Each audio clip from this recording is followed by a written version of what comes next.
कि ये तो श्री कृष्ण से मिलन की कहानी हुई, पर इसके बाद आखिर क्या होता है देवी रुक्मिणी की कहानी में आगे चलिए जानते हैं। देवी रुक्मिणी और श्री कृष्ण की इस अलौकिक प्रेम कहानी के बारे में तो हम सभी जानते ही होंगे, पर अब हम जानते हैं देवी रुक्मिणी ने कैसे पूर्ण की कामदेव और देवी रति की प्रेम कहानी। माता रुक्मिणी श्री कृष्ण की केवल पटरानी नहीं थी, उनकी सहभागिनी भी थी। देवी रुक्मिणी जब श्री कृष्ण द्वारिका में नहीं होते थे तब देवी रुक्मिणी ही संपूर्ण द्वारिका को संभालती थी और संपूर्ण द्वारिका का कार्यभार देवी रुक्मिणी ही देखा करती थी। देवी रुक्मिणी एक महारानी थी जिन्होंने द्वारिका का न केवल कार्यभार देखा बल्कि द्वारिका को और द्वारिका वासियों को अपनी संतान की तरह उनका लालन पालन भी किया। और उस तरफ प्रभु श्री कृष्ण और देवी रुक्मिणी की संतानों के बारे में बात की जाए तो देवी रुक्मिणी के कुल 10 पुत्र थे और एक पुत्री थी, जिनमें से प्रमुख पुत्र प्रद्युम्न को कहा जाता है। और यही प्रद्युम्न अपने पिछले जन्म में कामदेव रहे थे, जिनको प्रभु श्री महादेव ने भस्म कर दिया था। और तब भगवान विष्णु ने कामदेव की पत्नी देवी रति को वरदान दिया था कि कामदेव द्वापर युग में श्री कृष्ण के पुत्र के रूप में जन्म लेंगे और तब पुनः एक बार कामदेव और देवी रति का विवाह होगा। और यही हुआ भी। कामदेव ने श्री कृष्ण के पुत्र प्रद्युम्न के रूप में जन्म लिया, जिसके बाद उनका विवाह मायावती के साथ हुआ, जो कि कोई और नहीं देवी रति थी। अब जब बात भगवान श्री कृष्ण की पत्नियों के बारे में आती है तब हमें 2 प्रमुख नाम सुनने को मिलते हैं, देवी रुक्मिणी और देवी सत्यभामा। देवी रुक्मिणी एक तरफ जहाँ पर देवी महालक्ष्मी का अवतार थी, तो दूसरी तरफ देवी सत्यभामा जो कि देवी भूमि अर्थात माता भूमि की अवतार थी। अक्सर ही हमें कहानियों में देवी रुक्मिणी और देवी सत्यभामा के बीच कई बार अलग अलग कंट्रोवर्सीज देखने को मिलती हैं, जहाँ पर सबसे पहली कंट्रोवर्सी तो तब आती है जब श्री कृष्ण का तुला दान हो रहा होता है। जब एक बार जाम्बवती जी से नारद मुनि श्री कृष्ण को ही दान में ले लेते हैं और तब श्री कृष्ण को पुनः वापस प्राप्त करने के लिए तुला दान किया जाता है, जहाँ पर पलड़े के एक तरफ श्री कृष्ण को रखा गया और दूसरी तरफ सोने चांदी और जेवरात से श्री कृष्ण के वजन को तोला जा रहा था। तक दूसरा पलड़ा और पहला पलड़ा अर्थात श्री कृष्ण का पलड़ा उस सोने के पलड़े के बराबर नहीं हो जाता, तब तक श्री कृष्ण वापस एक बार उनकी पटरानियों को नहीं मिल सकते थे। इस सभी पटरानियों ने एक एक कर अपने सभी जेवरात धन धान्य के कोष उस एक पलड़े में रख दिए, पर फिर भी श्री कृष्ण का पलड़ा भूमि से लीश मात्र भी नहीं हिला, ना ही उठा। वहाँ पर देवी रुक्मिणी आती हैं, प्रेम की पराशक्ति, प्रेम की पराकाष्ठा।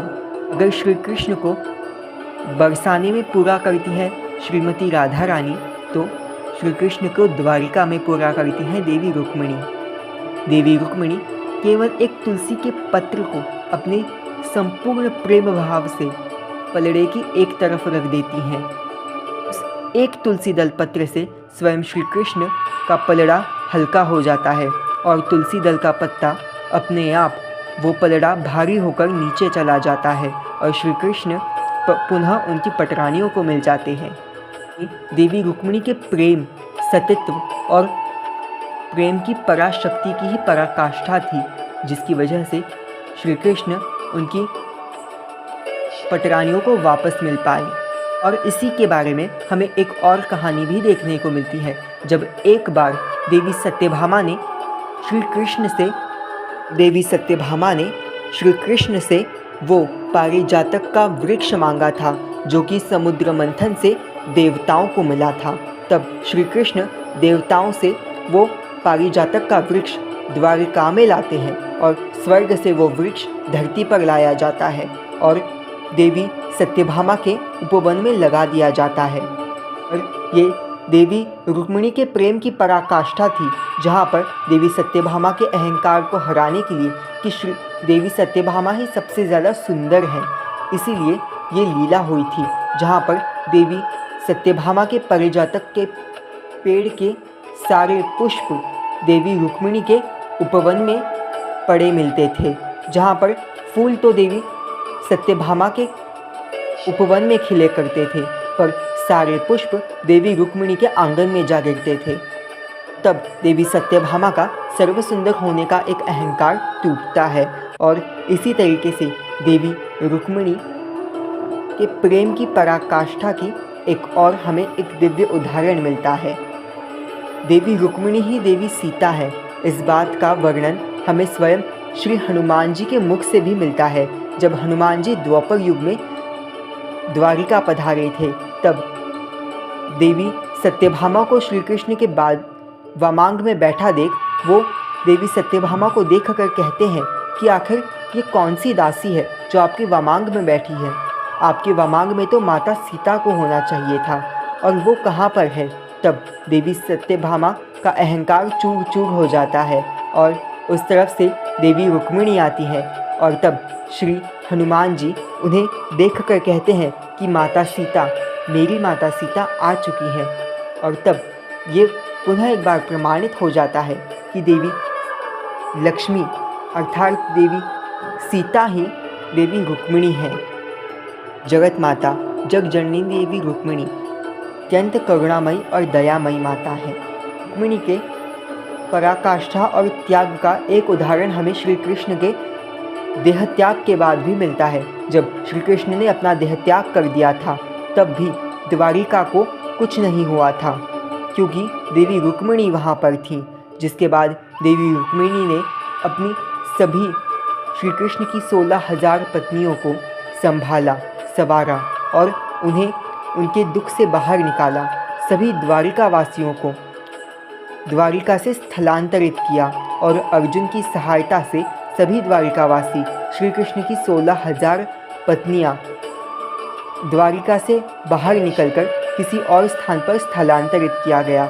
जिसके बाद श्री कृष्ण की कुछ पत्नियों ने तपस्विनी होने का निश्चय किया, कुछ पत्नियों ने देह त्याग किया, कुछ पत्नियां कृष्ण के साथ सती हो गई और इसके बाद देवी रुक्मिणी द्वारिका से अंत में बाहर निकली और श्री देवी रुक्मिणी के बाहर निकलते ही द्वारिका पूर्णतः पानी में डूब गई। जिसके बाद कथाओं में वर्णन मिलता है कि देवी रुक्मिणी ने भी श्री कृष्ण के लिए सती हो चुकी थी और कुछ कथाओं में वर्णन मिलता है कि इसके बाद जब द्वारिका डूब गई, उसके बाद देवी रुक्मिणी ने भी अपना देह त्याग किया और श्री कृष्ण के लिए अपने वास्तविक स्वरूप महालक्ष्मी स्वरूप में वैकुंठ को लौट गई। देवी रुक्मिणी के प्रेम, त्याग और उनके पराशक्ति की पराकाष्ठा अनंत थी, उनकी पवित्रता की पराकाष्ठा अनंत थी। सो गाइस, आज के वीडियो के लिए बस इतना ही। मिलेंगे हम एक नए वीडियो